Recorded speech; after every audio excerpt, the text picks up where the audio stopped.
8 жил гарын хугацаанд үзэгч та хүнтэйгээ хамтран чухал яриа нэвтрүүлэг болон бусад нэвтрүүлгээрээ маш олон чухал зочдыг хүлээн авч маш олон чухал сэдвүүдийг хөндсөн билээ. Уран бүтээлээ хэсэг завсарлаж, эгэл жирийн амьдрал донд эгэл жирийн хүмүүстэй хар бор ажилд худалдаж явахдаа бидэнд чухам юу саад болж байгаа юм бэ? Бидний амьдрал чухам юу хэрэгтэй юм бэ гэдгийг маш сайн тунгааж бодож үзснээс бидэнд шудраг байдал, шудрагаас маш ихээр дутж байгааг ойлгосон. Хүрээлэн буй нийгэм маш их бухимдалтай байна. Хаасайгүй авсан, өгсөн, эдсэн, уусан, улгаалсан, шамшигдуулсан, ухан, ухахгүй, улгаач хүн Монгол, улгаач нүүрэлсэн Монгол. Энэ бүгд цөм аимшиг. Хаана асуудал байна? Тэнд шийдэл яг хажууд нь байдаг. Шудраг үнний төлөө нүүр тулж шудраг ярилцъя. Шудраг гарыг Болтгогийн ток шоу.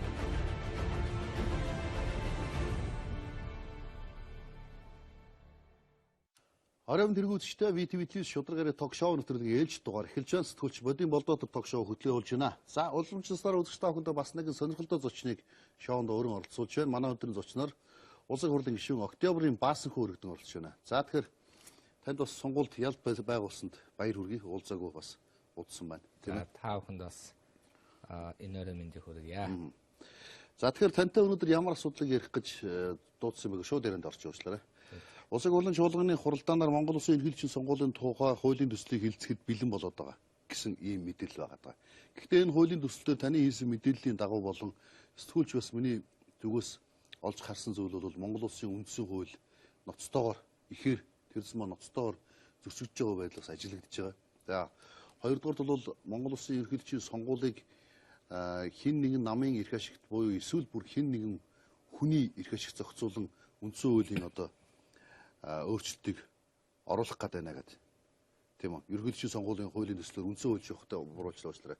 Ерөнхий сонгуулийн хуулийн төслийг оруулах чинь гэсэн ийм хардлага ард түмний дүнд явагдаж байгаа. Тэндээс бас таныг судруулж асуух усаар арга байхгүй. Ягаад таны сонгосон бэхээр та бол Монгол Ардын хувьсгалт намаас цорын ганц судлыг авч чадсан гишүүн байж байгаа. За тийм ээ. 2012-оос 16 онд улсын хурлын гишүүн байсан. За энэ үед 2016 онд парламентын сонгуулийн хуулийг өөрчлөх гэсэн нэрээр сонгуулийн ерөнхий хууль баталсан. Өөрөөр хэлбэл орон нутгийн сонгуул, улсын хурлын сонгуул, ерөнхийлөгчийн сонгуул нэг байна гэд 5 намын төлөөлөл буюу ажлын хэсэг гарч ирлээ гэд. За тэгээд энэ хуулиа ингээ баталчлаа гэд түүний дараа хуулийн дагуу сонгуул явах хугацааг товолцсон байсан. За үүний дараа гинэтхэн үндсүүлийн цэцээр асуудал үүслэе гэж хэлээд үндсүүлийн цэцээр асуудал үүссэн юм чин гэдэг нэрээр жижигрүүлсэн мажоритар гэдэг одоо тогтолцооны өөрчлөлт хийсэн л дээ. Уул нь үндсүүлийн цэцээр ямар нэгэн асуудал үүссэн бол хэрэг тухайн болохгүй гэсэн заалтыг хүчингү болгоод тэгээд хуулиа засаад явдаг болохоос тогтолцооны бүхэлд өөрчлөлт хийхгүйсэн л. Гэхдээ тэр үеийн ардчилсан нам олон хул чадаагүй яа харахгүй 30 суулгахын тулд Монгол Ардын хувьсгалт намаас бас зарим нэгэн их хурлын гишүүдийг оруулж иж 30 болоод засаг барьж ирсэн учраас тухайн үеийн хууль бол ингээд явсан. Тэгээ буруу явсан гэдэг утгаараа ч тэр хуулийн тэр алдаанаас болоод бол ардчилсан нам бол огцом ялагдсан. Тэгээ Монгол Ардын хувьсгалт нам ч гэсэн 10 судалтай байж нэг судалтай болсон байгаа л да. Одоо тэр үед Монгол Ардын нам юу гэж тайлбар өгдөг байсан бэ гэхээр улсын хурлын нэр бүхий гишүүд тэр дундаа одоо энэ Монгол Ардын намын дарга Мегон Бинхол даргын тэргүүтэй хүмүүс ард нийтийн санал асуулга явуулах улсын хурлын тогтоолын төсөл санаачилж ирсэн. Тэрний ямар утгатай зүйл вэ гэхээр ер нь сонгуулийн хууль тэр дундаа тогтолцооны асуудлыг шийдэх гэж байгаа бол нийт ард түмний санал асуулгаар явъя. Тэр утгаараа энэ тогтоолын төсөл бол байх ёстой гэд ярьж ирсэн. Гэтэл 12 сарын 28 буюу амралтын өдөр болохоос 1 хоногийн өмнө хуулийн хугацааны амралтын хоног болохоос 1 хоногийн өмнө үдээс хойш сонгуулийн ерөнхийлөгчийн сонгуулийн хуулийг өргөн барьсан байна. За тэгээ хуулийнхаа дагуу 1 сарын 2-ны өдөр одоо ажлын өдөр учраас сая тухайн хуулийг аваад ингээд үзэхэд тухайн үедээ яг өнгөц харж ирсэн л да. Гэхдээ үзэхэд бол Монгол Улсын үндсэн хуулийн зарим нэгэн заалтыг зөрчсөн байх талтай гэж би үзэж байна. За яагаад вэ гэхээр Монгол Улсын ерөнхийлөгчийн тухай тэр дундаа ерөнхийлөгчийн сонгуулийн тухай асуудлыг бол маш тодорхой зааж өгсөн. Жишээлбэл ерөнхийлөгчийн сонгуул нь 2 шаттай байна. 45 наснд хүрсэн байна. Монгол улсын уугуул байна. За тэгээд сүүлийн 5 жил Монгол улсад байнга оршин суусан Монгол улсын иргэн байна гэж. Үндсэн хуулийн 2 дугаар бүлэг 16 дээр Монгол улсын иргэний эрх үүрэг нь бас заасан байна л да. Монгол улсын иргэнийг яс одондос нийгмийн гарал, ажил, мэргэжил, намын харьяаллаар нь ялгуурлахгүй гэж. Энэ өргөн барьсан хуулиар юу гэж тайлбарлаад байгааг бол өөр намын гишүүнийг нэр дэвшүүлж болохгүй гэсэн байна. Гэтэл үндсэн хуулиараа юу гэж байгааг бол тухайн нам өөр намын гишүүн нэр дэвшүүлж. Одоо өөрөөр хэлэх юм бол бодиттой хуулийн бололцооны өгөөд ерөөсө 3 хүн л дэвшин гэсэн үг шүү дээ. За яг хөө эхний хүн нь бол ардчилсан намаас хүн байх байх. Дараагийнх нь ардын намаас байх. Дараагийнх нь хувьсгал намаас байх. Тэгэхдээ үндсэн хуулийнх нь утга нь өгөөд ардын намаас зөвхөн ардын намынхаа хүнийг дэвшүүлэх ёстой гэсэн зохицуулт байхгүй. Ардчилсан намаас зөвхөн ардчилсан намын гишүүнийг дэвшүүлэх ёстой гэсэн зүйл байхгүй. Зөвхөн 45 наснд хүрсэн уугуул иргэнэл дэвшүүл гэж байна. Тэр хүний намаар нь ялгуурлаж болохгүй гэсэн санаа байна шүү дээ. Та аль ч намын гишүүн байж болно гэсэн санаа байгаа байхгүй. Яг тэгвэл 3 хүн өрсөлдөх гэж учраас. Гэтэл манад өнөөдөр юу гэх юм бол ийм зохицуулт орж ирснийг бол би энийг бол уугуул иргэн гэж байгаа тэр Монгол улсын иргэнийг нас хүйс нийгмийн гарал, ажил, мэргэжил, намын харьяаллаар нь ядгуурлаа гэж би шүмжлээд байна. Өөрөөр хэлэх юм бол Монгол улсад 21 нам байгаа. Монгол улсад 21 намыг тухайн үед үндсэн хуулиар юу гэж зохицуулсан байдаг вэ гэхээр за улс төрийн нам суудал бүхий болох юм бол дангаараа болон хамтарч гэж байна. Хамтарч гэдэг нь заавал одоо суудал авсан намтай ч хамтарч болно, суудалгүй байсан ч хамтарч болно. Тэн дээр бол нарийн зохицуулт алга. Тэгээ хамтарч ерөнхийлөгчд нэр дэвшүүлнэ гэж. Танай намын хөвчлөл улсын хурлд нэг суудалтай гэхээр чинь ерөнхийлөгчд нэр дэвшүүлж болно шүү дээ. Болно. Тэгэхдээ болохдоо бид нар Монгол улсын иргэдээсээ одоо нэр дэвшүүлье гэж яриад байна. Тэгээ одоо ерөнхийлөгчийн хувьд бол болохоо байсан. За хуулийн бололцоо нэг таар байгаа. Бололцоо гэдэг нь бол одоо энэ Монгол улсад байнга оршин сууж байгаа гэдэг юуг тайлбарлах уу гэж.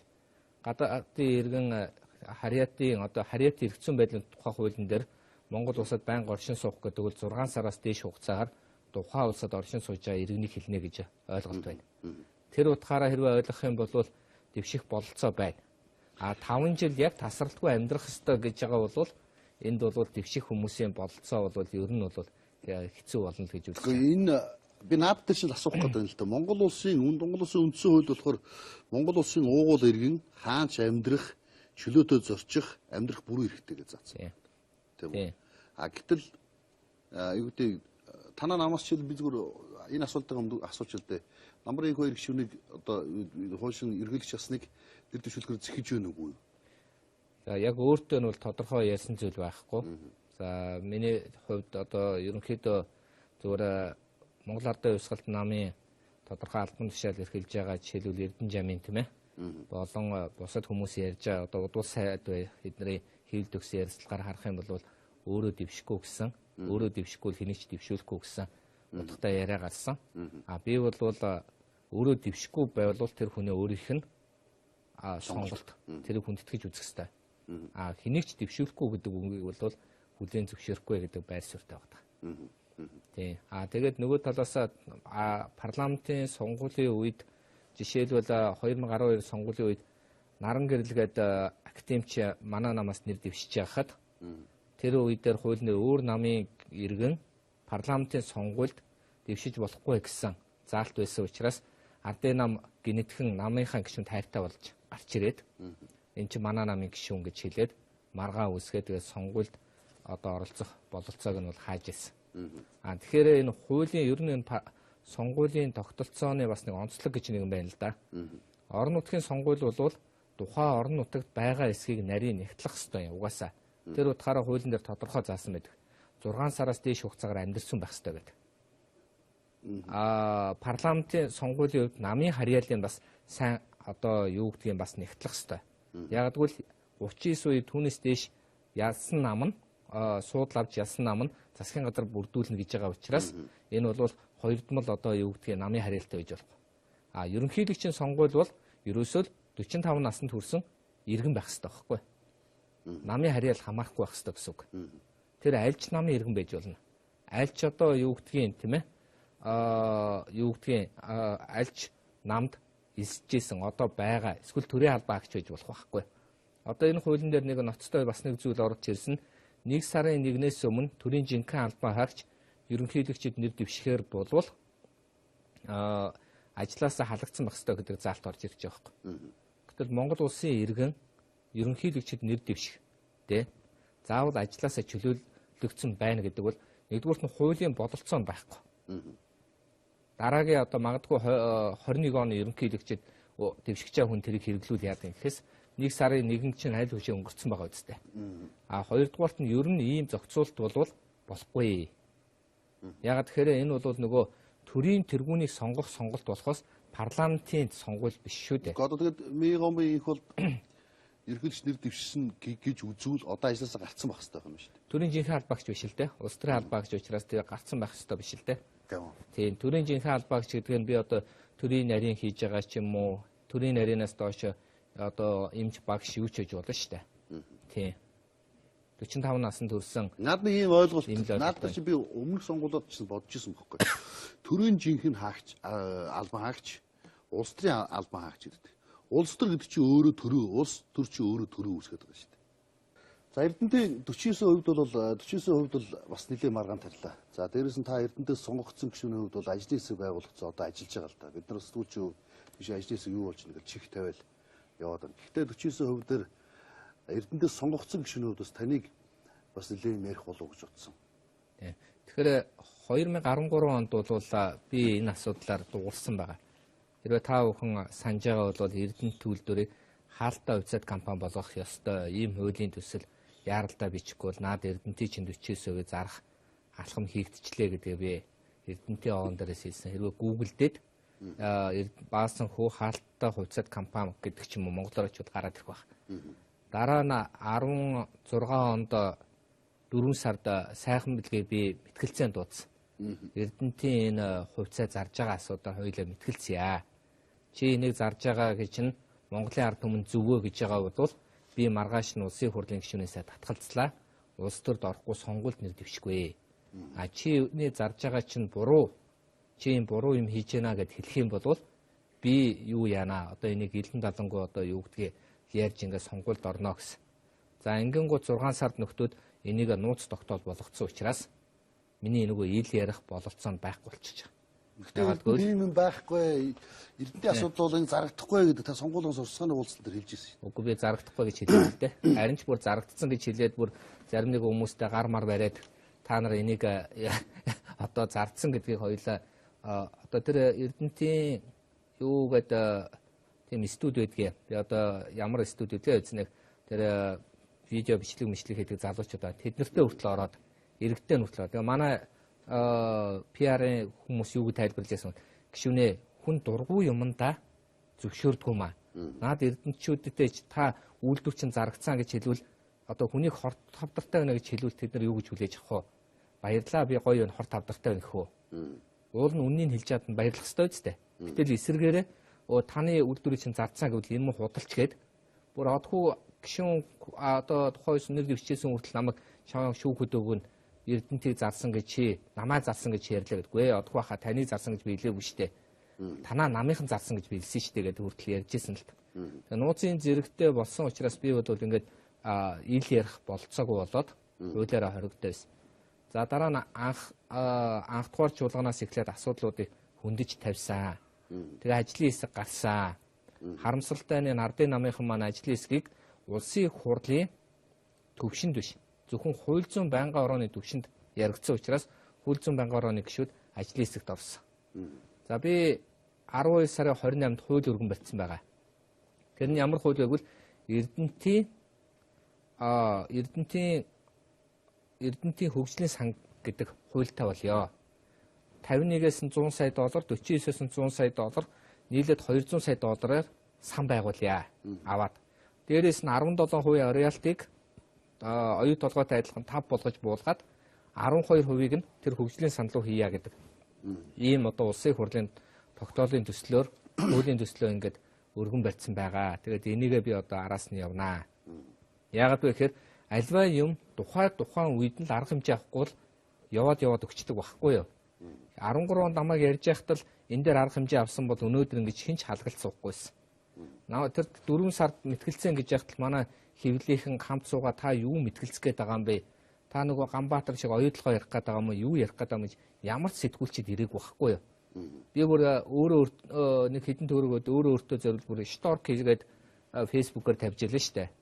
Хаалт хөгжлийн сангийн хууль болон хот тусганы эрх зүйн байдлын хуулиар сайхан бэлэгтэй мэтгэлцэнэ гэдэг. Яг үл эрдэнтийг зардсан учраас гэсэн асуудлаар ярьжсэн байхгүй. Тэгэхээр одоо энийг бол ингээд цаашаа явах бодолтой байна. Тэгээ ажлын хэсгийн дүгнэлтийг харж байна. Одоо хамгийн гол нь нөгөө ардын намаасаа би энэ зүйлийг л хүсэж байна.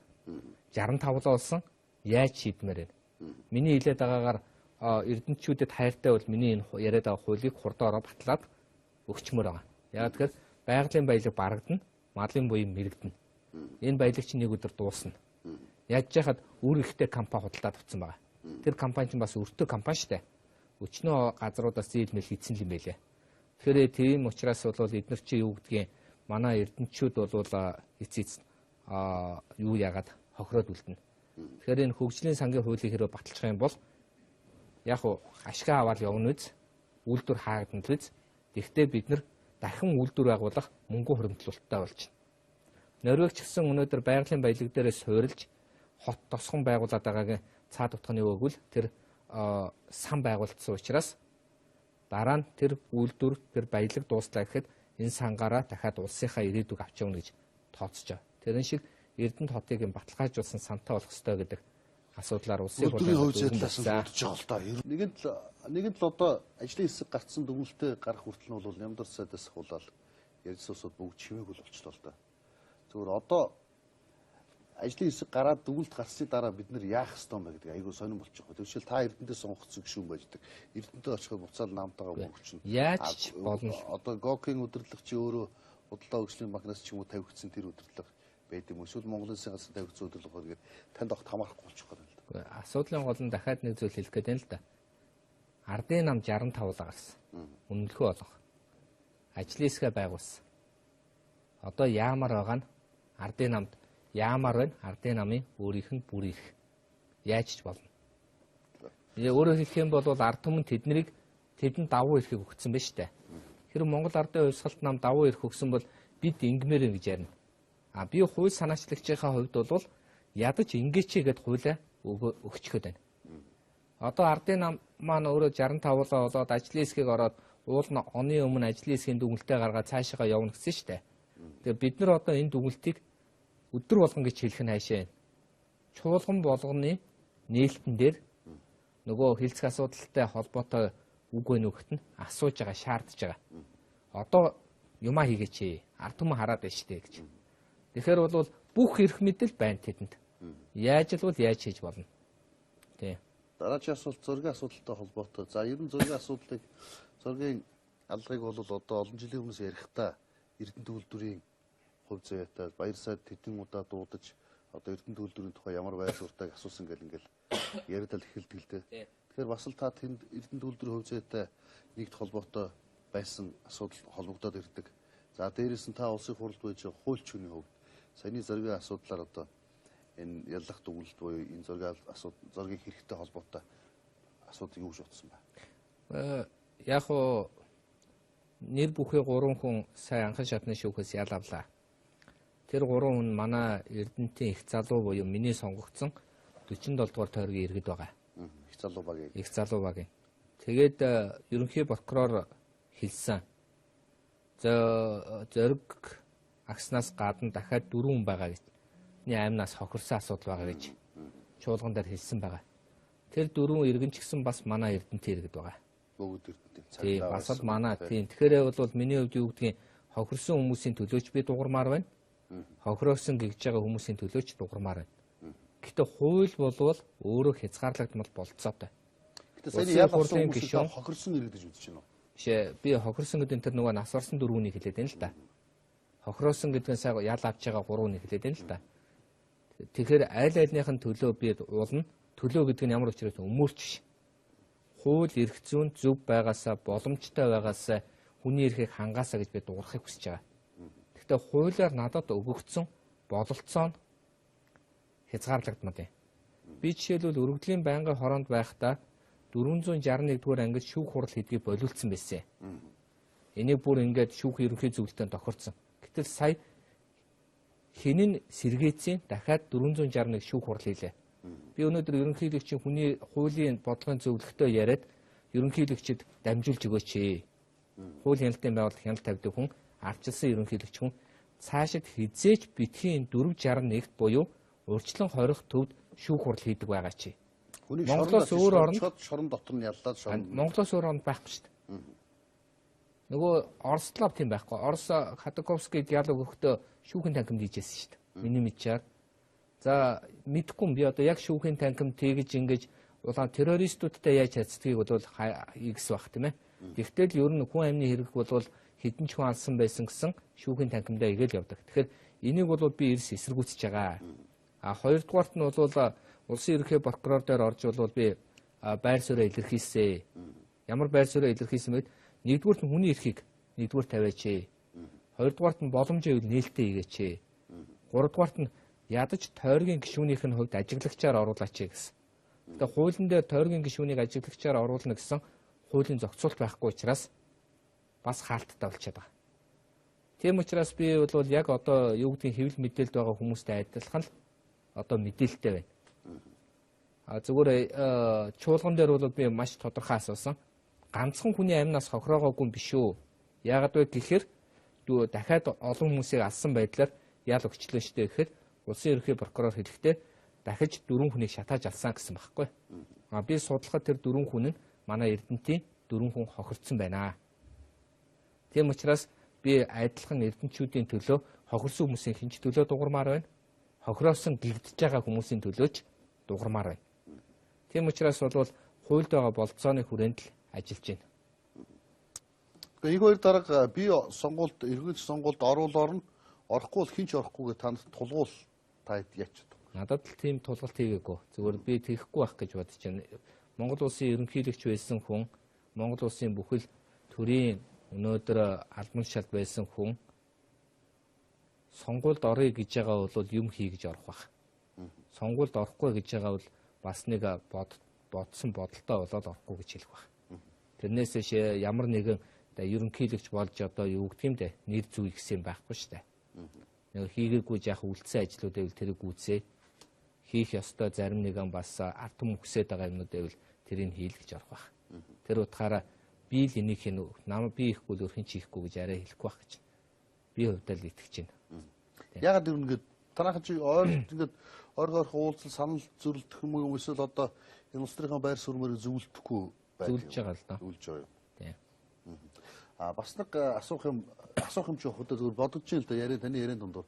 За очротгоо энэ дөрвөн эргэлтчийн зураг байлаа сая шинэ жилийн мэдчилгээний зураг те. Тэрийг хараад ирэн та юу гэж бодсон бэ? Тэр дөрвөн хүний уулзалтыг. Очротгоо 7 жил суудсан.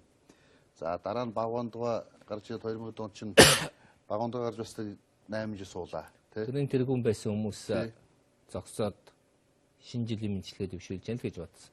Их илүү гүнзгий бодсон юм алга. Тэр нэг зураг байсан шүү дээ.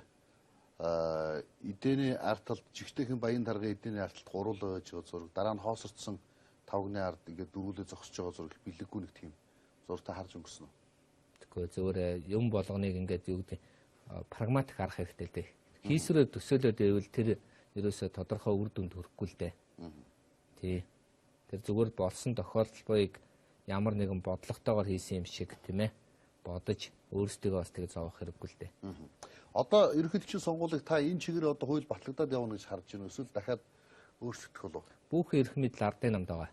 Тэгэхээр би мэдэхгүй ардын нам өөрөө шийднэ. Ардын нам хүсвэл маргааш ерөнхийлөгчийн сонгуулийг хийж болно. Ардын нам хүсвэл энэ сонгуулийн хуулийг биш бүр үндсэн хуулийг өөрчлөөд сонгууль огт явуулахгүй ч гэж болно.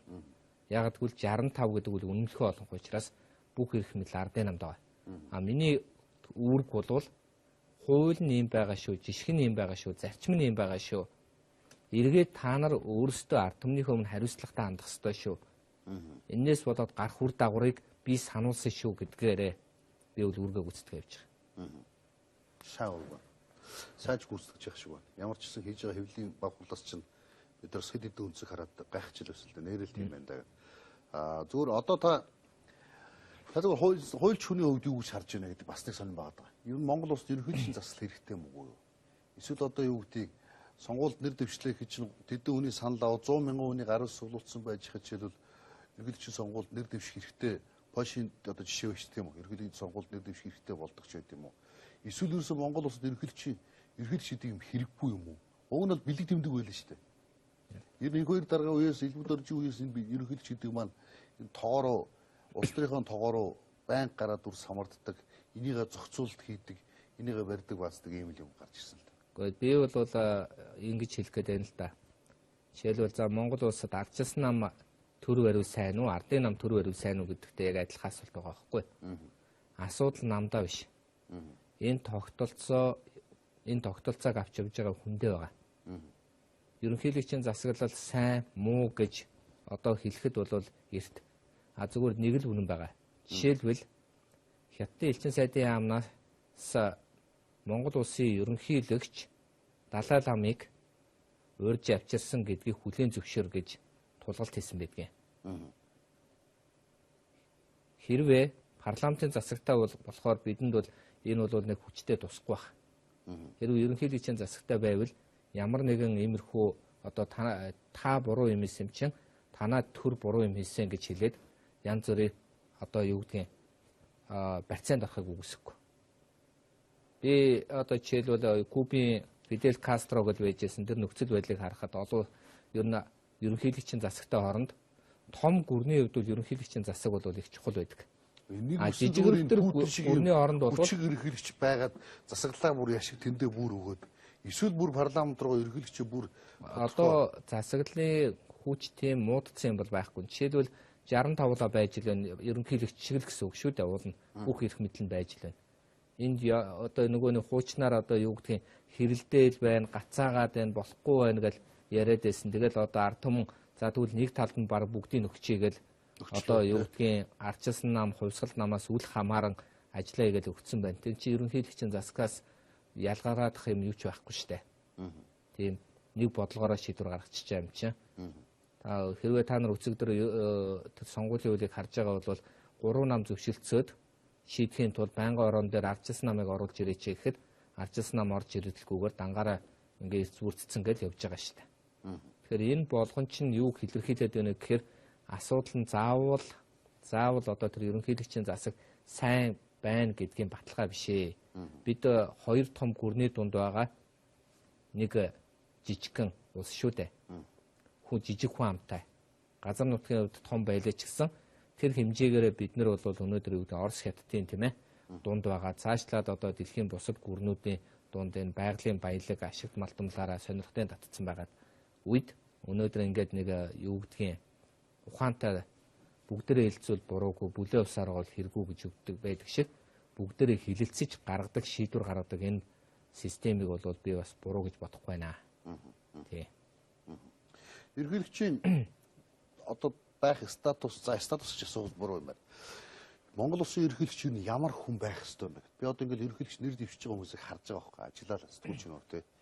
Зөвхөн одоо төрийн 3 өндөрлөгийн нэг байсан байх ч байт юм уу? Эсвэл одоо Монгол улсын үндэсний аюулгүй байдалд ажиллаж ирсэн хүн байх, туршлагатай хүн байх. За гадна дотны одоо улс гүрнүүдэд нэр тодорхой хэмжээний нэр хүндтэй хүн байх гэл тий. Монгол улсын олон шаардлагууд баймаар үндсэн хуулинд байгаа бүхэл шаардлага байхад хангалттай. Төрийн тэргүүнээ ямар хүнээр байлгахыг ард түмэн өөрөө сонгосон дээр. Бичиг үсэхгүй юм байсан ч хамаагүй. Асуудлын гол нь юунд байгаа гэхээр ард түмэн өөрөө сонголтоо ёстой.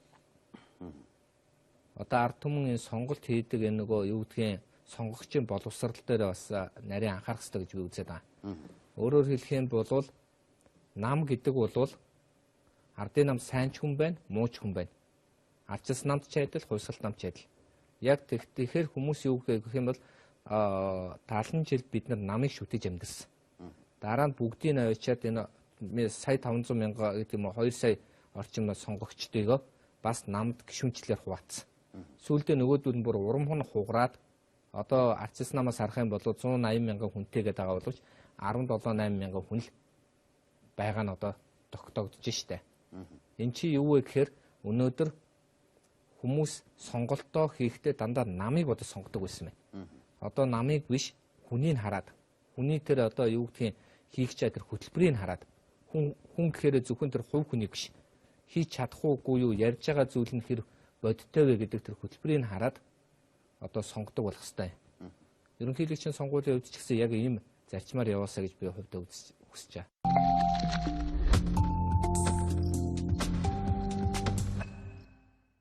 Good day. Бүтэн өдрийн туршид амин дэм ирч хүчээр дүүрэн байшрам. Good day. Өдөр бүр шинэ хэмнэл. Тийм дээ. Чи хүн алга чам цав байдгүй л. Бүх төрлийн амин гэмээр баялаг Авка брендийн хүүхдийн огшин таны хүүхдийн өсөлтийг дэмжиж хамгийн анхны нэмэгдэл хоол болоход тустай. Сайн өрөөс тэмх ямар байх ёстой вэ? Барил үүсгэх хэвзөөлөн биш хатуу биетэй зүсгэд дундаа хөндөй биш байх нь маш чухал. Чанарыг шилдэгүүд баталгаажуулав. Багро. Монголын үндэсний цэрэг үзэгч та бүхэнд олон улсын цэрэг Зэмэдөвийг төлөвлөж байна. Хамгийн аюултай, эрсдэлтэй амьд сүм үзүүлбэрүүд үзэгчдийг байлдан дагуулах болон сүмээр дараатан амьтад цагаан барс, цагаан эртхэн зөвхөн тав зориулж тоглон. Эрэг зоригт бодол улсын нүд алтан үзүүлбэр таныг хүлээж байна. Тасрын 1919 хүн бүхүр. Олон төрлийн жимсний амттай шоколад. Сайн өрөөс тэмх ямар байх ёстой вэ? Өнгөн цайраагүй тод шинжээнжийг шүүсэн тоглог өрөстөнхийг сонгоорой. Чанарыг шилдэгүүд баталгаажуулав. Багро. Тийм дээ. Чи хүн алга чам цав байдгүй л. Good day. Бүтэн өдрийн туршид амин дэм ирч хүчээр дүүрэн байшрам. Good day. Өдөр бүр шинэ хэмнэл.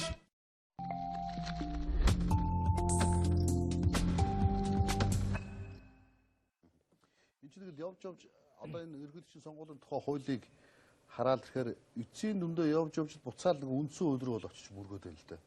Үндсэн үүлийнхэн заалтыг зөрчиж нэг үе өдрөө бол очиад үндсэн үүлээ өөрчлөх ёстой мó эсвэл яах ёстой гэдэг бол мөргөөд байна л да.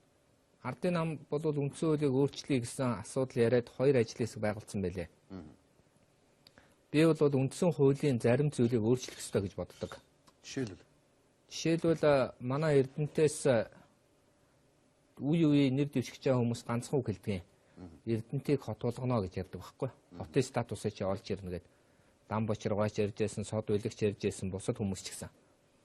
Гэтэл 1993 оны хот тосгоны эрх зүйн байдлын тухай хууль гээд хэрэгжих бололцоо муутай тийм нэг хууль яваад байгаа. Өөрөөр хэлэх юм бол хотын захирагч гэдэг хүн бол намаас гарч ирсэн одоо яг ерөнхийлөгч гэсэн үг л дээ. Одоо сонгуулиар тэр тухайн хотын иргэдэд сонгож явах хэрэгтэй. Дэлхийн чиглэлээр хотын захирагчийн сонгуул гэж явдаг. Тэр шиг хот статус байв. Хотын статустай болчихвол. Гэтэл Улаанбаатар хотын жишээлбэл хотын захирагч чинь Сундун Батболдыг нэг нөгөө хэлэхэд бол сонгосон уу, томилсон уу гэдгээс эхлээл ярих хэрэгтэй л дээ. Тийм биз? Тэгэхээр энэ чинь ерөөсөө өнөөдөр хотын иргэд өөрийнхөө хотын захирагчаа өөрөө сонгоцсон бол хамтран ажиллах болцоо нь илүү нээлттэй байдаг. Нөгөө хүн ч гэсэн ажлын тайлангаа тавина шүү дээ. Одоо болохоор жишээлбэл төлөвчсөн бол намынхаа иргэн шиг л харгаасаар аргагүй. Сая жишээлбэл би Эрдэнэтэд 2-3 удаа очиод хэвлэлийн хурал хийхдээ аймгийн иргэдийн хурлын гишүүдэйгээ урьлаа, дуудлаа, ирэхгүй байна. Би өөр хэвлэлийн баг хурал хийж яагаад яагаад вэ гэхээр цэцэрлэгт ороход цэцэрлэг юу гэж хэлж байгаагүй л энд засвар хэмээр байна нэг 100 сая төгрөг хэрэгтэй гэж. Гэхдээ төсөвд бол тэр тийм их мөнгө ш. Засвар их зайлшгүй шаардлагатайг би ойлгож байна. Гэхдээ хуулийн бололцоо нь юу гэвэл тэр аймгийн иргэдийн хурал нь сангийн яам руугаа явуулаад сангийн яам нь улсын их хурл руу оруулж ирээд улсын их хурлын гишүүний хувьд тань би конопчих хэрэгтэй байхгүй. Тэр үед нь би одоо юу гэдгийг хурлаа дастаад мастаад явцсан байвал та яг манай юу коноптох ёстой үе дээрээ та хуралдаа суугаагүй штэ. Та хурлаа хайцсан биш тэ гэж. Ингэж гишүүдэд хариуцлага тавьж байгаа байхгүй. Одоо тэгэхээр чи нөгөө хүмүүс маань зовлонгоо надад л ярьж байгаа байхгүй. Яагаад тэгэхээр би очиж иргэдтэйгээ уулзахад тэд нар тийм хэцүү байгаагаа ярьж байгаа. Гэтэл энэ байгаа хуулийнхаа тогтолцоогоор харах юм бол тэгээ нөгөө хүмүүс нь болохоор юу гэдэг 47 дугаар тойрог дээр тусалчаар энэ Монгол Ардын Хувьсгал намын нэр өсчих гээд байна. Баасуугийн нэр өсчих гээд байна гэдэг тийм тэнэг юм яриад байгаа байхгүй. Тэгээ би болдгсон бол энэ аймгийн иргэдийн хурлын төлөөлөгч нарыг сонгогдохоор намаас нь түтгэлзүүлмээр юм билээ. Тэгэхгүй болохоор эн чинь намын ажил хийнэ гэд яриад намын дарга одоо жишээлбэл аймгийн намын дарга чидэг юм ингээ яваад нь штэ. Тэгж болохгүй байхгүй. Энэ тогтолцоог л ерөнхийдөө ингээд нэг засах хэрэгтэй болчиход байна л гэж би хараад байна. Тэр утгаараа жишээлбэл хотын статус үеийн хотын өөрөө удирдах ёс энэ хотын бодлогын асуудлыг энэ бас нэг талдаа гаргаж ирэхгүй бол хот гэдэг нэг том айл байна. Жишээлбэл заавал цэцэрлэгт байгаа зардлыг заавал батлна гэсэн үг биш шүү дээ. Тэрнээс ч илүү чухал бас ажил байж болно шүү дээ. Тэгэхээр иргэдтэй уулзаад уучлаарай энэ удаа цэцэрлэгийнхээ төсвийг батлуулж чадаагүй батлыг хэрнээ би болиулчлаа. Яг тэгэхээр ийм чухал манай аймгийн юм дээр байсан юм аа. Энийг харин батлууллаа гэж яриад хүн ингээд юу хийснэ ингэж ярих хэрэгтэй байхгүй. Гэтэл манай чи одоо өөрийнхөө мөнгөөр цэцэрлэг барьлаа, өөрийнхөө мөнгөөр цувдаа өглөө гэдэг ч юм уу юм яриад байна л да. Тэгээ өгөхгүй байхаар бас хэцүү. Яг тэгэхээр одоо жишээлбэл манай аймгийн жишээлбэл төсөв дээр юу байж юм л да. Ядар одоо нэг ядуу иргэдэд туслах мөнгө байж байгаа. Гэтэл нүүрсгүй түлээгүй аимшигтай хөтөн болоод байдаг. Нөгөө хүмүүсийг хараад аймаг чи өхөөлгүүд би бас сууж чадахгүй шүү дээ. Тэгэл нүүрс аваад өхөөсөөр яах вэ тэгэл өөрийнхөө цалингаар аваад өгч байгаа. Гэтэ нэг удаа л гал унтрааж байгаа байхгүй. Гэтэл бодлогоороо энийг яаж хийх вэ гэдэг зорилго тавихгүй. Тэгсэрнэ манай одоо юу гэдгийг засаг дарга болвол шинэ жил тэмдэглэхгүй 10 айлыг гэртээ болголоо. Ийм гоё за одоо хүн мундаг юмаа гэж ингэж популизм хийж хэрэггүй байхгүй да. Ягдгүй бодлого тодорхойлохын тулд зутаг бол яаж шоуддаг бол бид нар би цуг ажилласан. Миний ярьж байгаа юм болохоор гол нь бодлого тодорхойлох ёстой. Бодлого тодорхойлохын тулд тэр аймгийн хүмүүс нь одоо би ингээд 5 сараас эхлээд иргэдтэйгээ уулзна. Тэр аймгийн иргэдийн төлөөлөгч надтай хамт уулзах ёстой. Хамтаа очиж шалгалт хийх ёстой. Тэгээд 7-8 сар гэхэд төсвөө ордог тэр зарчмаараа төсвүүдээ иргэдээсээ авсан төсвүүдээ оруулж ирээд тэгээд их хурал дээр 11 сар гэхэд багцлагдаад ингээд дэмжиж явах хэрэгтэй. Гэтэл 26 тэр бумаар 70 барь гэж орж ирж болохгүй байхгүй. Тэгэхээр энэ болгон чинь цаад утгаараа юу гэх юм бол нөгөө үндсэн хуулинд байгаа хотын статус, хот тосгоны эрх зүйн байдлын тухай хуулийг хэрэгжүүлэхгүй байгаатай л холбоотой. Тэгэхээр тэр аймгаас сонгогдсон гишүүний хувьд та улсын хурлын танхимд ганцаараа байл гэхэд тэр аймаг дээр бас дахиад нөгөө намуудтай мөргөлдөд бас л ганцаардж байна гэсэн үг хэлж байна. Би харин тэдэнд хэлээд аймгийн иргэдэд нь болон аймгийн иргэдийн хурлын гишүүд нь хэлээд байна. Жишээлбэл та ингээд намын ажил хийгээ явах юм бол намын даргад нь би гомдол гаргахаас өрөөгүй байхгүй. Наад хүнээ намаасаа хөөгд өгөөч. Намын гишүүн байгаа учраас энэ хүн чинь намын ажил хийгээд байна шүү дээ. Ард түмний төлөө ажиллахгүй шүү. Ард түмний төлөө ажиллахгүй шүү дээ гэж. Уг нь тангараг өргөцчихсөн гэдэг чинь би одоо жишээлбэл улсын хурлын гишүүн гэдэг чинь би өөрийгөө Монгол Ардын Хувьсгалт намын төлөө гэдэг утгаараа биш. Намаас төлөөлж сууж байгаа гэдэг утгаараа ярина шүү дээ. Ардын намын одоо энэ 65 гишүүд чинь ард түмнээс өмнө тангараг өргөсөн гэдэг утгаараа ардын намын төлөө биш. Ард түмний төлөө ярих хэрэгтэй шүү. Америкийн эдийн засагч Вашингтоны их сургуулийн профессортой уулзж байхад танаа ингээд зарим нэгэн нөхдөөтэй ярихад одоо хүний нэрийг хэлээд яг манай нам энэ удаа ялцсан юм аа. Манай намд гоё бодлого зааж өгөөч гэдэг ах юм. Тэр хүн чи одоо намын идэвхтийн юм уу? Та таних уу гэж байгаа байхгүй. Харахаар тэр хүн тийм хүн биш л байгаа байхгүй. Зүгээр нэг төрийн албаа гэж л байгаа байхгүй. Тэгэхээр ийм одоо юу гэдгийг зарчимгүй байж болохгүй л байна л да.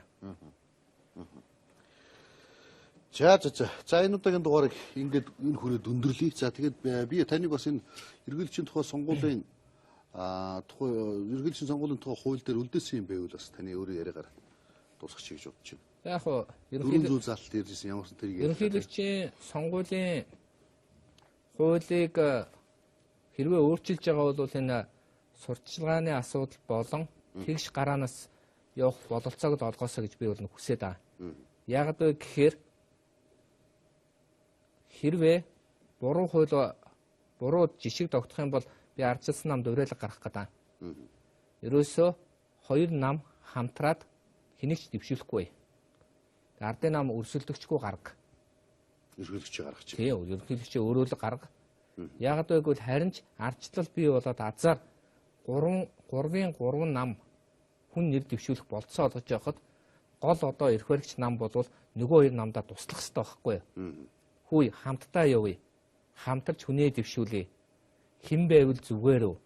Бид Монгол улсын төрийн төлөө хамтдаа явж байгаа учраас ядаж 3 хүнээс ард түмний сонголтоо хийгээсэй гэж ярих хэрэгтэй байхгүй юу?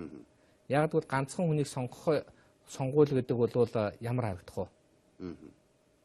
Тийм үстэй.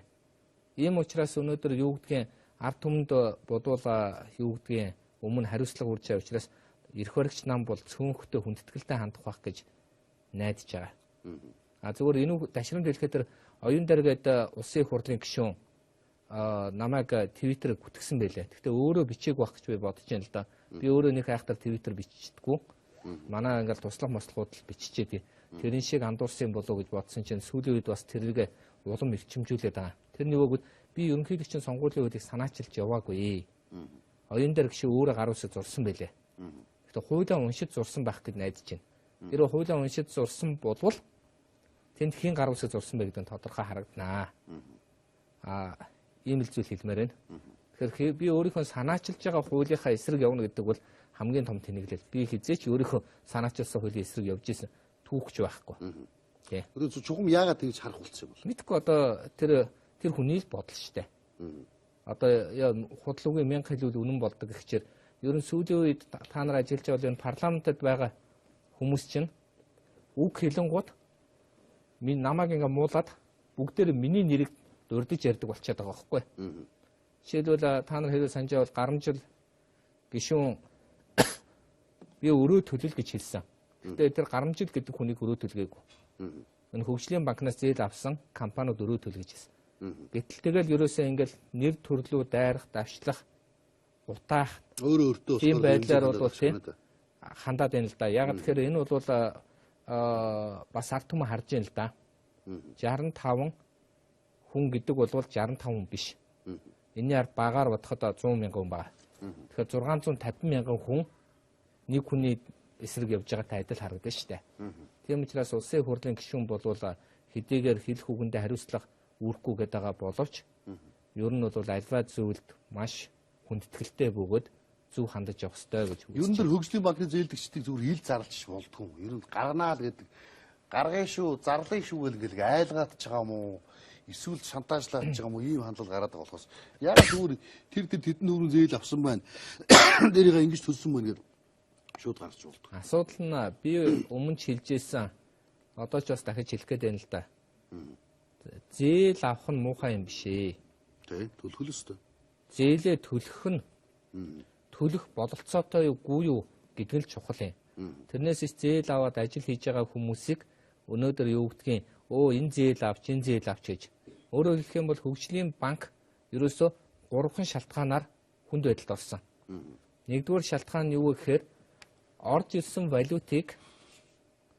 валютаар биш төгрөгөөр солиод хөгжлийн банкнд нийлүүлсэн байна. Эннээс болоод 694 тэрбум төгрөгийн хохирол амсчаад байна. Зүрх гарсан. Тэгэхээр би нөгөө долларыг нэхэд тэр хаана вэ гэж. Бид нар өнөөдөр 6хан банктай. Эрэлт нийлүүлэлтийн хуулиар 1 тэрбум долларыг 6 банкнд жишээлбэл одоо юу гэдгийг өгчөөд байхад долларын ханш буухгүй одоо бараг 2500 болоод байгаа шалтгаан юу юм бэ? Бараг сар болгон оюу толгой 40-50 сая доллар юу энэ банкудад солиулт хийгээд байгаа. Мөнгө доллароо төгрөг болгож байгаа. Яг ингэж байхад ягаад долларын ханш буухгүй вэ? Энийн одоо бодлогоор болиулаач, зохицуулаач гэдэг. Хоёрдугаарх нь болохоор улсын их хурлаас төсөл хөтөлбөрүүдийг жагсаалтаар баталсан жагсаалтын үндсэн дээр санхүүжилт хийнэ гэсэн хуультай. Гэтэл ардын нам сангийн ямыг барьж ирсэн. Дараа нь арчилсан нам байсан. Тэгээ өөрсдөө хоорондоо яриад энэ санхүүжилтийн асуудлыг улсын их хурлаас одоо хуулиар оруулахгүйгээр баталгаажуулахгүйгээр одоо тусдаа ингээд санхүүжилт хийсэн учраас ингээд одоо юу гэдэг ил зарлахад ч хэцүү, зарлахгүй байхад хэцүү ийм байдал үүсчихэд байна. Энээс болоод хөгжлийн банкнд асуудал үүсэв. 3 дугаарт нь мэрэгжлийн бус баг үндсэндээ бол тэр банкн дээр ажилласан. Тэр байдал нь өнөөдөр юу гэх юм бол бас нөгөө хууль тогтоомжийн дагуу ажиллахад алдаа гаргасан байна. Тэгэхээр ийм л нөхцөл байдлаас үүссэн учраас дараагийнхаа үед энэ алдааг засмаар байна. Ингээд цаашаа явмаар байна. Хин нэгний заавал шоронд хийх ёстой ч гэдэг юм уу, хин нэгний муулахтаа биш. Бид нар яагаад алдаа гаргасан гэж. Анх бондыг оруулж ирэхдээ би хэлсэндээ 4% хүүтэй бонд авч байгаа нь сайн юм аа. Гэхдээ төсөл хөтөлбөрөө та нар их хурлаар оруулахгүйгээр урьдчилж эхэлж энийгээ баталчаад дараа нь бонд авах тухай яриаггүйгээсээ болоод та нар сүүлдээ өстө жинхэнэ амир байдалд орно шүү гэсэн. Одоо яг л тэр байдлаар явж шít. Тийм. Тэр хөгжлийн банкны зээлдэгчдийн нэр болон тэр буцааж эргэж төлөөгөө олон тэр хүн төгрөгнүүдийн нэрнүүд юм ил байх юм. Ил байгаа юм байхгүй юу? Гэхдээ яг ерөнхийдөө банкны тухай хуулиар бас нөгөө харилцагчийн бас нууцлал гэж юм байгаа л да. Тэр утгаараа өнөөдөр юу гэдгийг шууд ингээл тэр байна энэ байна гэж эн чинь бусад банкудтайгаа л адилхан банкны тухай хуулиар л явж байгаа банк шүү дээ. Тэр утгаараа бол яг зээлдэгчдийн хувьд бол яг ингээл нэг бүрчлэн зарлахад бас их төвхтэй байдал үүсэж байна л да. Зарлан шүү, зарлах гэдэг шүү. Тэгээд байгаа ч одоо тэгээд үндсэндээ бол банкныгаа системээр бол тэртээ дөрөв нэрийг л өгөхгүй юм бол тэгээд барагдаж шантаж үйлдэл болов шүү. Бусад арилжааны банкудад авдагтай л адил л да. Шүүхэд хандаад шүүхээр найдваргүй зээлдэгч гэдгийг нь тогтоочих юм бол Монгол улсын хууль тогтоомжийн дагуу олон нийтэд зарлж болно. Одоохондоо бол яг нөгөө Монгол банкнаас зарлагдах тэр нөгөө найдваргүй зээлдэгч гэдэг тийм ээ. Тэр томьёололд одоогоор ямар нэгэн компани аж ахуй нэгжийг оруулсан зүйл бол байхгүй. За ингээд хэрхэн үзэж та хүн шудраг хариу ток шоу нэвтрүүлэг ээж дугаарыг хүлээн авч үзлээ. Манай өнөөдрийн зочноор улсын хурлын гишүүн Октябрийн Баасанхүү өргөдөн оролцлоо. Таныг бас өрөөсөн цагаар нэвтрүүлгээс төрүүлсэн ирж ярьслаа гэсэн явдал баярлалаа. За баярлалаа. Би сэтгүүлч болдгоо байна. Өнгөрсөн 8 жил гаруй хугацаанд үзэгч та хүнтэйгээ хамтран чухал яриа нэвтрүүлэг болон бусад нэвтрүүлгээрээ маш олон чухал зочдыг хүлээн авч маш олон чухал сэдвүүдийг хөндөсөн билээ. Уран бүтээлийн хэсэг завсарлаж, эгэл жирийн амьдрал донд, эгэл жирийн хүмүүстэй хар бор ажилд худалдаж явахдаа бидэнд чухам юу саад болж байгаа юм бэ? Бидний амьдрал чухам юу хэрэгтэй юм бэ гэдгийг маш сайн тунгааж бодож үзснээс бидэнд шудраг байдал, шудрагаас маш ихээр дутаж байгааг ойлгосон. Хүрээлэн буй нийгэм маш их бухимдалтай байна. Хаасайгүй авсан, өгсөн, эдсэн, уусан, улгаалсан, шамшигдуулсан, ухан, ухахгүй, улгаачгүй Монгол, улгаач нүүрлсэн Монгол. Энэ бүгд цөм аимшиг. Хаана асуудал байна? Тэнд шийдэл яг хажууд нь байдаг. Шудраг үнний төлөө нүүр тулж шудраг арилцъя. Шудраг ари болтгогийн ток шоу. Чи надад тулгарсан хамгийн гол асуудлыг хэллээ. 8 жил гаруй хугацаанд үзэгч та хүнтэйгээ хамтран чухал яриа нэвтрүүлэг болон бусад нэвтрүүлгээрээ маш олон чухал зочдыг хүлээн авч маш олон чухал сэдвүүдийг хөндөсөн билээ. Уран бүтээлийн хэсэг завсарлаж, эгэл жирийн амьдрал донд, эгэл жирийн хүмүүстэй хар бор ажилд худалдаж явахдаа бидэнд чухам юу саад болж байгаа юм бэ? Бидний амьдрал чухам юу хэрэгтэй юм бэ гэдгийг маш сайн тунгааж бодож үзснээс бидэнд шудраг байдал, шудрагаас маш ихээр дутаж байгааг ойлгосон. Хүрээлэн буй нийгэм маш их бухимдалтай байна. Хаасайгүй авсан, өгсөн, эдсэн, уусан, улгаалсан, шамшигдуулсан, ухан, ухахгүй, улгаачгүй Монгол, улгаач нүүрлсэн Монгол. Энэ бүгд цөм аимшиг. Хаана асуудал байна? Тэнд шийдэл яг хажууд нь байдаг.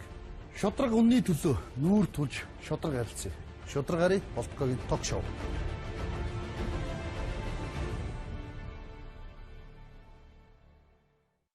Оройн тэргүүцчтэй VTV-с шудраг ари ток шоу нэвтрүүлгийн ээлж дугаар эхэлж байна. Сэтгүүлч Бодин Болдоотор ток шоу хөтлөө болж байна. За, уламжлалсаар үзэгч та бүхэндээ бас нэгэн сонирхолтой зочныг шоунд өргөн оролцуулж байна. Манай өдрийн зочноор улсын хурлын гишүүн Октябрийн Баасанхүү өргөдөн оролцож байна. За тэгэхээр танд бас сонгуульд ялт байгуулсанд баяр хүргэе. Уулзаагүй бас удсан байна. Тийм ээ. Та бүхэнд бас энэ өрөө мэндийг хүргье. За тэгэхээр тантай өнөөдөр ямар асуудлыг ярих гэж дуудсан бэ? Шууд ярианд орж уучлаарай. Улсын хурлын чуулганы хуралдаанаар Монгол Улсын эрхлэгчийн сонгуулийн тухай хуулийн төслийг хилцэхэд бэлэн болоод байгаа гэсэн ийм мэдээлэл байгаа. Гэхдээ энэ хуулийн төслөөр таны хийсэн мэдээллийн дагуу болон сэтгүүлч бас миний зүгээс олж харсан зүйл бол Монгол Улсын үндсэн хууль ноцтойгоор ихээр тэрс мөн ноцтойгоор зөрчигдөж байгаа байдлаас ажиглагдж байгаа. За хоёрдугаарт бол Монгол Улсын ерөнхийлөгчийн сонгуулийг хин нэгэн намын эрх ашигт буюу эсвэл бүр хин нэгэн хүний эрх ашиг зохицуулан үндсэн хуулийн одоо өөрчлөлтийг оруулах гэдэг байна гэдэг. Тийм үү? Ерөнхийлөгчийн сонгуулийн хуулийн төслөөр үндсэн хууль шүүхтэй буруулчлаа уучлаарай. Ерөнхий сонгуулийн хуулийн төслийг оруулах чинь гэсэн ийм хардлага ард түмний дүнд явж байгаа. Тэндээс бас таныг судруулж асуух усаар арга байхгүй. Ягаад таны сонгосон бэхээр та бол Монгол Ардын хувьсгалт намаас цорын ганц судлыг авч чадсан гишүүн байж байгаа. За тийм ээ. 2012-оос 16 онд улсын их хурлын гишүүн байсан. За энэ үед 2016 онд парламентын сонгуулийн хуулийг өөрчлөх гэсэн нэрээр сонгуулийн ерөнхий хууль баталсан. Өөрөөр хэлбэл орон нутгийн сонгуул, улсын их хурлын сонгуул, ерөнхийлөгчийн сонгуул нэг байна гэд 5 намын төлөөл буюу ажлын хэсэг гарч ирлээ гэдэг. За тэгээд энэ хуулиа ингээ баталчлаа гэд түүний дараа хуулийн дагуу сонгуул явах хугацааг товолцсон байсан. За үүний дараа гинэтхэн үндсүүлийн цэц дээр дул сайд бидний хийлд өгсөн ярилцлагаар харах юм бол өөрөө дэвшихгүй гэсэн, өөрөө дэвшихгүй хэнийг ч дэвшүүлэхгүй гэсэн утгатай яриа гарсан. Би бол өөрөө дэвшихгүй байвал тэр хүний өөрийнх нь сонголт тэрийг хүндэтгэж үзэх хэрэгтэй. Хэнийг ч дэвшүүлэхгүй гэдэг үг бол хүлээн зөвшөөрөхгүй гэдэг байр суурьтай байна. Тийм. Тэгээд нөгөө талаас парламентын сонгуулийн үед жишээлбэл 2012 сонгуулийн үед Наран гэрэлгээд академич манай намаас нэр дэвшиж байхад тэр үед дээр хуулийн өөр намын иргэн парламентын сонгуульд дэвшиж болохгүй гэсэн заалт байсан учраас ардын нам гинэтхэн намынхаа гишүүн тайртай болж гарч ирээд энэ чинь манай намын гишүүн гэж хэлээд маргаа үүсгээд тэгээд сонгуульд одоо оролцох бололцоог нь бол хааж ирсэн. Тэгэхээр энэ хуулийн ер нь энэ сонгуулийн тогтолцооны бас нэг онцлог гэж нэг юм байна л да. Орон нутгийн сонгуул бол тухайн орон нутагт байгаа эсхийг нарийн нэгтлэх ёстой юм. Угаасаа тэр утгаараа хуулийн дээр тодорхой заасан байдаг. 6 сараас дээш хугацаагаар амьдэрсэн байх ёстой байдаг. Парламентын сонгуулийн үед намын харьяалын бас сайн одоо юу гэдгийг бас нэгтлэх ёстой. Яг гэвэл 39 үед түүнээс дээш ялсан нам нь суудлал авч ялсан нам нь засгийн газар бүрдүүлнэ гэж байгаа учраас энэ бол хоёрдмол одоо юу гэдгийг намын харьяалтай байж болох. Ерөнхийлөгчийн сонгуул бол ерөөсөө 45 наснд хүрсэн иргэн байх хэрэгтэй байхгүй. Намын харьяал хамаарахгүй байх хэрэгтэй гэсэн үг. Тэр альч намын иргэн байж болно. Альч одоо юу гэдгийг тийм ээ юу гэдгийг альч намд илсэжсэн одоо байгаа эсвэл төрийн албаа агч байж болох байхгүй. Одоо энэ хуулийн дээр нэг ноцтой бас нэг зүйл орж ирсэн. 1 сарын 1-ээс өмнө төрийн жинхэнэ албаа хаагч ерөнхийлөгчид нэр дэвшихээр болвол ажлаасаа халагдсан байх ёстой гэдэг заалт орж ирж байгаа байхгүй. Гэтэл Монгол улсын иргэн ерөнхийлөгчид нэр дэвших тий заавал ажлаасаа чөлөөлөгдсөн байна гэдэг бол нэгдүгürt нь хуулийн бодолцоо нь байхгүй. Дараагийн одоо магадгүй 21 оны ерөнхийлөгчид дэвшигчаа хүн тэрийг хэрэглүүл яадаг юм гэхээс 1 сарын 1-нд чинь аль хөшөө өнгөрцөн байгаа үстэй. Хоёрдугаарт нь ер нь ийм зохицуулт болвол болохгүй. Ягаад тэгэхээр энэ бол нөгөө төрийн тэргүүнийг сонгох сонголт болохоос парламентын сонгуул биш шүү дээ. Одоо тэгээд Мигомын их бол ерхэлж нэр дэвшсэн гэж үзвэл одоо ажлаасаа гарцсан байх хэрэгтэй юм шүү дээ. Төрийн жинхэнэ албаагч биш л дээ. Улс төрийн албаагч учраас тэгээ гарцсан байх хэрэгтэй биш л дээ. Тийм төрийн жинхэнэ албаагч гэдэг нь би одоо төрийн нарийн хийж байгаа ч юм уу төрийн нарийнаас доош одоо эмч багш юу ч хийж болно шүү дээ. Тийм. 45 наснд хүрсэн. Наад нэг ийм ойлголт. Наад чи би өмнөх сонгуулиуд ч бодож исэн бохоггүй. Төрийн жинхэнэ хаагч албан хаагч улс төрийн албан хаагч гэдэг. Улс төр гэдэг чи өөрөө төрөө, улс төр чи өөрөө төрөө үүсгэж байгаа шүү дээ. За Эрдэнэтийн 49% бол 49% бол бас нэлээд маргаан тарилаа. За дээрээс нь та Эрдэнэтээс сонгогдсон гишүүний хувьд бол ажлын хэсэг байгуулагдсан одоо ажиллаж байгаа л да. Бид нар сэтгүүлч биш ажлын хэсэг юу болж нэг чих тавиал яваад байна. Гэхдээ 49% дээр Эрдэнэтээс сонгогдсон гишүүний хувьд бас таныг бас нэлээд ярих болов гэж бодсон. Тэгэхээр 2013 онд бол би энэ асуудлаар дуурсан байгаа. Хэрвээ та бүхэн санаж байгаа бол Эрдэнэт төлөвлөрийг хаалттай хувьцаат компани болгох ёстой. Ийм хуулийн төсөл яаралдаа бичихгүй бол наад Эрдэнэтийн 49% зарах алхам хийгдчихлээ гэдэг би Эрдэнэтийн оон дээрээс хэлсэн. Хэрвээ Google-дэд баасан хөө хаалттай хувьцаат компани гэдэг ч юм уу монголоор ч гараад ирэх байх. Дараа нь 16 онд 4 сард сайхан бэлгээ би мэтгэлцэн дуудсан. Эрдэнтийн энэ хувьцаа зарж байгаа асуудал хоёулаа мэтгэлцье. Чи энийг зарж байгаа гэж нь Монголын ард түмэн зөвгөө гэж байгаа бол би маргааш нь улсын хурлын гишүүнээсээ татгалцлаа. Улс төрд орохгүй сонгуульд нэр дэвшгүй. А чи үүний зарж байгаа чинь буруу. Чи юм буруу юм хийж гэнэ гэд хэлэх юм бол би юу яана? Одоо энийг элен далангуу одоо юу гэдгийг ярьж ингээд сонгуульд орно гэсэн. За ингэнгүүт 6 сард нөхдөөд энийг нууц тогтоол болгоцсон учраас миний нөгөө ил ярих бололцоо нь байхгүй болчихж байгаа. Тэгвэл ийм юм байхгүй. Эрдэнтийн асуудал бол энэ зарагдахгүй гэдэг та сонгуулийн сурсгааны уулзалт дээр хэлж ирсэн. Үгүй би зарагдахгүй гэж хэлээд л дээ. Харин ч бүр зарагдсан гэж хэлээд бүр зарим нэг хүмүүстэй гар мар бариад та нар энийг одоо зардсан гэдгийг хоёлаа одоо тэр Эрдэнтийн юу гэдэг тийм студи байдгийг. Би одоо ямар студи вэ гэснээр тэр видео бичлэг хийдэг залуучууд тэд нартэй хүртэл ороод иргэдтэй нүртлээ. Тэгээ манай PR-ын хүмүүс юу гэж тайлбарлажсэн бэ? Гишүүнээ хүн дургүй юмдаа зөвшөөрдгөө маа. Наад эрдэнтчүүдэдээ та үйлдвэр чинь зарагцсан гэж хэлвэл одоо хүнийг хорт тавдартай байна гэж хэлвэл тэд нар юу гэж хүлээж авах вэ? Баярлаа би гоё хорт тавдартай байна гэхүү. Уул нь үннийг хэлж чад нь баярлах ёстой үстэй. Гэтэл эсэргээрээ таны үйлдвэрийг чинь зарцсан гэвэл энэ мөн худалч гээд бүр одгүй гишүүн одоо тухайн нэр дэвшижсэн хүртэл намайг шүүх хөдөөгөө Эрдэнтийг зарсан гэж чи намаа зарсан гэж ярьлаа гэдэггүй. Одгүй хаа таны зарсан гэж биелээгүй штэ. Танаа намынхан зарсан гэж биелсэн штэ гэдэг хүртэл ярьжсэн л та. Тэгээ нууцын зэрэгтэй болсон учраас би бол ингээд ил ярих болцоогүй болоод хуулиараа хоригдсон. За дараа нь анх дугаар чуулганаас эхлээд асуудлуудыг хөндөж тавьсан. Тэгээ ажлын хэсэг гарсан. Харамсалтай нь ардын намынхан маань ажлын хэсэг асуудал үүслэе гэж хэлээд үндсэн үеийн цэцээр асуудал үүссэн юм чин гэдэг нэрээр жижигүүлсэн мажоритар гэдэг одоо тогтолцооны өөрчлөлт хийсэн л дээ. Уул нь үндсэн үеийн цэцээр ямар нэгэн асуудал үүссэн бол хэрэг тухайн болохгүй гэсэн заалтыг хүчингү болгоод тэгээд хуулиа засаад явдаг болохоос тогтолцооны бүхэлдээ өөрчлөлт хийхгүйсэн л. Гэхдээ тэр үеийн ардчилсан нам олон хул чадаагүй яа харахгүй 30 суулгахын тулд Монгол Ардын Хувьсгалт намаас бас зарим нэгэн их хурлын гишүүдийг оруулж иж 30 суулгаад засаг барьж ирсэн учраас тухайн үеийн хууль бол ингээд явсан. Тэгээ буруу явсан гэдэг утгаараа ч тэр хуулийн тэр алдаанаас болоод бол ардчилсан нам бол огцом ялагдсан. Тэгээ Монгол Ардын Хувьсгалт нам ч гэсэн 10 судалтай байж нэг судалтай болсон байгаа л да. Одоо тэр үед Монгол Ардын нам юу гэж тайлбар өгдөг байсан бэ гэхээр улсын их хурлын нэр бүхий гишүүд тэр дундаа одоо энэ Монгол Ардын намын дарга Мяган Бинхол даргын тэргүүтэй хүмүүс ард нийтийн санал асуулга явуулах улсын их хурлын тогтоолын төсөл санаачилж ирсэн.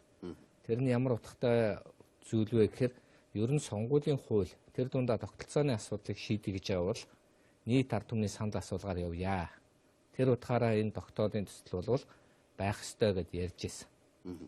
Гэтэл 12 сарын 28 буюу амралтын өдөр болохоос 1 хоногийн өмнө хуулийн хугацааны амралтын хоног болохоос 1 хоногийн өмнө үдээс хойш сонгуулийн ерөнхийлөгчийн сонгуулийн хуулийг өргөн барьсан байна. За тэгээ хуулийнхаа дагуу 1 сарын 2-ны өдөр одоо ажлын өдөр учраас сая тухайн хуулийг аваад ингээд үзэхэд тухайн үедээ яг өнгөц харж ирсэн л да. Гэхдээ үзэхэд бол Монгол улсын үндсэн хуулийн зарим нэгэн заалтыг зөрчсөн байх талтай гэж би үзэж байна. За яагаад вэ гэхээр Монгол улсын ерөнхийлөгчийн тухай тэр дундаа ерөнхийлөгчийн сонгуулийн тухай асуудлыг бол маш тодорхой зааж өгсөн. Жишээлбэл ерөнхийлөгчийн сонгуул нь 2 шаттай байна. 45 наснд хүрсэн байна. Монгол улсын уугуул байна. За тэгээд сүүлийн 5 жил Монгол улсад байнга оршин суусан Монгол улсын иргэн байна гэж. Үндсэн хуулийн 2 дугаар бүлэг 16 дээр Монгол улсын иргэний эрх үүрэг нь бас заасан байна л да.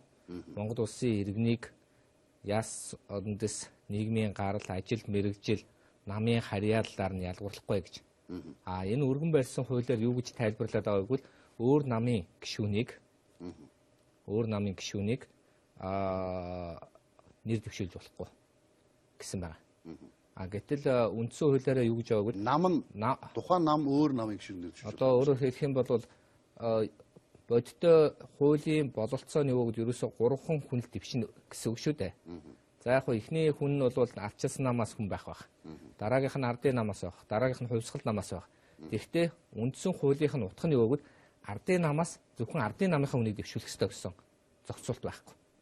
Ардчилсан намаас зөвхөн ардчилсан намын гишүүнийг дэвшүүлэх ёстой гэсэн зүйл байхгүй. Зөвхөн 45 наснд хүрсэн уугуул иргэнэл дэвшүүл гэж байна. Тэр хүний намаар нь ялгуурлаж болохгүй гэсэн санаа байна шүү дээ. Та аль ч намын гишүүн байж болно гэсэн санаа байгаа байхгүй. Яг тэгвэл 3 хүн өрсөлдөх гэж учраас. Гэтэл манад өнөөдөр юу гэх юм бол ийм зохицуулт орж ирснийг бол би энийг бол уугуул иргэн гэж байгаа тэр Монгол улсын иргэнийг нас хүйс нийгмийн гарал ажил мэргэжил намын харьяалаар нь ядгуурлаа гэж би шүмжлээд байна. Өөрөөр хэлэх юм бол Монгол улсад 21 нам байгаа. Монгол улсад 21 намыг тухайн үед үндсэн хуулиар юу гэж зохицуулсан байдаг вэ гэхээр за улс төрийн нам суудал бүхий болох юм бол дангаараа болон хамтарч гэж байна. Хамтарч гэдэг нь заавал одоо суудал авсан намтай ч хамтарч болно, суудалгүй байсан ч хамтарч болно. Тэн дээр бол нарийн зохицуулт алга. Тэгээ хамтарч ерөнхийлөгчд нэр дэвшүүлнэ гэж. Яг танай намын хөвчлөл улсын хурлд нэг суудалтай гэхээр чинь ерөнхийлөгчд нэр дэвшүүлж болно шүү дээ. Болно. Тэгэхдээ болохдоо бид нар Монгол улсын иргэдээсээ одоо нэр дэвшүүлье гэж яриад байна. Тэгээ одоо ерөнхийлөгчийн хувьд бол болохоо байсан. За хуулийн бололцоо нэг таар байгаа. Бололцоо гэдэг нь бол одоо энэ Монгол улсад байнга оршин сууж байгаа гэдэг юуг тайлбарлах уу гэж. Гадаадын иргэн харьяатын одоо харьяат эргэцэн байдлын тухай хуулийн дээр Монгол улсад байнга оршин суух гэдэг бол 6 сараас дээш хугацаагаар тухайн улсад оршин сууж байгаа иргэнийг хэлнэ гэж ойлголт байна. Тэр утгаараа хэрвээ ойлгох юм бол дэвших бололцоо байна. 5 жил яг тасралтгүй амьдрах ёстой гэж байгаа бол энд бол дэвших хүмүүсийн бололцоо бол ер нь бол хэцүү болно гэж үздэг. Энэ би наадтай чинь асуух гэдэг юм л да. Монгол улсын үндсэн хууль болохоор Монгол улсын уугуул иргэн хаанч амьдрах, чөлөөтэй зорчих, амьдрах бүрэн эрхтэй гэж заасан. Тийм. Гэтэл юу гэдэг танаа намаас чил би зүгээр энэ асуултыг асууж л дээ. Намрын 2 гишүүнийг одоо хуучин эргэлж ясныг нэр дэвшүүлэхээр зэхэж өгнө үгүй юу? За яг өөртөө нь бол тодорхой ярьсан зүйл байхгүй. За миний хувьд одоо ерөнхийдөө зүгээр Монгол Ардын Хувьсгалт намын тодорхой албан тушаал эрхэлж байгаа жишээлбэл Эрдэнэ жамын тийм ээ болон бусад хүмүүс ярьж байгаа одоо